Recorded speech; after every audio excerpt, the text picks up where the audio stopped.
अस्सलामुअलैकुम वरहमतुल्लाहि वबरकातुहू।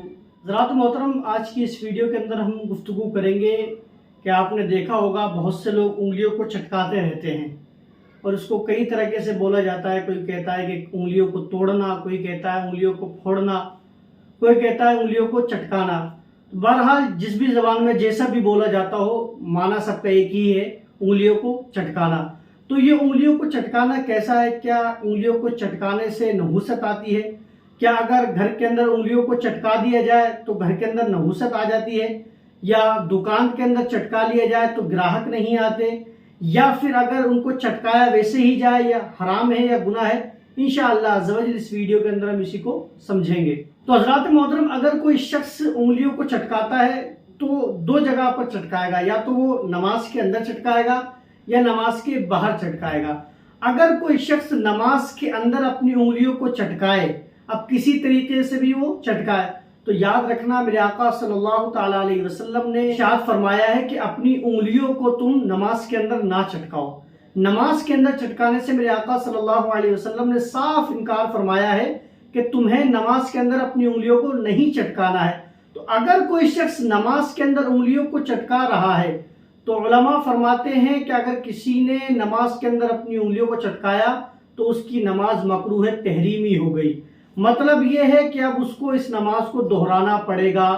तो इसलिए अगर कोई शख्स ऐसा है जो नमाज के अंदर उंगलियां चटकाता है तो याद रखिए उसको नमाज दोहरानी पड़ेगी, उसकी नमाज मकरूह तहरीमी है। और मकरूह तहरीमी करीब करीब हराम के होता है। और मेरे आका सल्लल्लाहु ताला अलैहि वसल्लम ने इरशाद फरमाया कि जब तुम वुजू करके नमाज के लिए इंतजार करो उस वक्त भी तुम्हें उंगलियों को नहीं चटकाना है।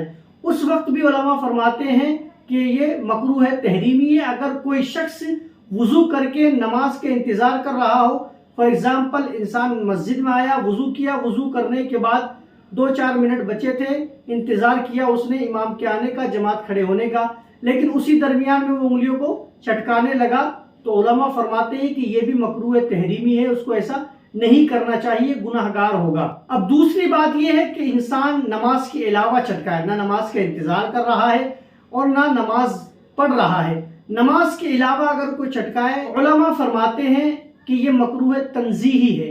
मतलब यह है कि यह नापसंदीदा अमल है कि इसको नहीं करना चाहिए, लेकिन वो शख्स गुनाहगार हरगिज नहीं होगा।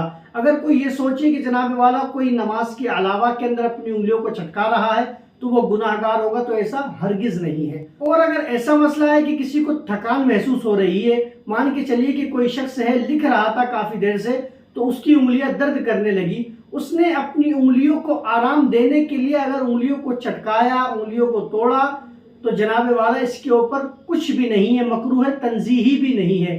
इसके बारे में आता है कि ये मुबाह अमल है। मतलब ये है कि अगर वो कर लेगा तब भी कोई मसला नहीं है और नहीं करेगा तब भी कोई मसला नहीं है। लेकिन अगर उंगलियां दर्द वगैरह कर रही हो और अगर उंगलियों के चटकाने से उसका दर्द ठीक हो जाता हो, उसकी उंगलियों को आराम हो जाता हो, तो उसके लिए ये करना अच्छी बात है, कर लेना चाहिए, अपनी बॉडी को आराम देना चाहिए। अब बात आती है कि बहुत से लोग इसको नहुसत समझते हैं, तो जनाब वाला ऐसा नहीं कहना चाहिए, क्योंकि अगर आप इस अमल को नहुसत कहते हैं तो फिर आपको कुरान और हदीस से कोई दलील पेश करना पड़ेगी। और कुरान और हदीस के अंदर कहीं भी ये दलील नहीं है कि जनाब वाला अगर कोई शख्स अपनी उंगलियों को फोड़े, उंगलियों को तोड़े, उंगलियों को चटकाए तो घर के अंदर नहुसतें आती है, तो घर के अंदर बलाएं आती है और घर के अंदर रिस्क के अंदर तंगी आती है। ऐसा कोई भी मसला किसी किताब में, किसी सुन्नत के अंदर कहीं भी नहीं मिलता है। तो आपको ये चाहिए कि आप खामखा फतवा ना दे। ये जो अमल है नहुसत वाला, ये काफिरों के यहाँ हो सकता है, किसी गैर मुस्लिम के यहाँ हो सकता है। जैसे कि हमने सुना कि अगर किसी गैर मुस्लिम की दुकान के अंदर आप उंगलियां चटका लो तो फिर वो हो सकता है कि उस वक्त आपको ना गए, क्योंकि आप उसके वहां पर कुछ सामान लेने के लिए गए हैं। लेकिन हमने ये सुना है कि आपके जाने के बाद हो सकता है कि वो अगरबत्ती से पूरी दुकान के अंदर धूनी देता हुआ नजर आएगा, ऐसे हमने सुना है। तो बहरहाल इस्लाम के अंदर इसकी कोई गुंजाइश नहीं है। जो मैंने आपको बता दिया है कि नमाज के अंदर नहीं करना है, नमाज के इंतजार में नहीं करना है, उसके अलावा में अगर आपको तकलीफ है तो आप उंगलियां चटका सकते हैं, कोई मुजायका नहीं है, कोई गुनाह नहीं है। तो आपसे गुजारिश है कि ऐसे लोगों को शेयर करें कि जिनकी मेंटलिटी ऐसी बन गई है, जिनकी सोच ऐसी बन गई है कि वो किसी को भी टोक देते हैं अगर कोई उंगलियां चटका ले। और वो इस अमल को गलत समझते हो तो उन लोगों को आप ज़रूर शेयर करें। वल्लाहु ताला आलम। अस्सलामु अलैकुम व रहमतुल्लाहि व बरकातहू।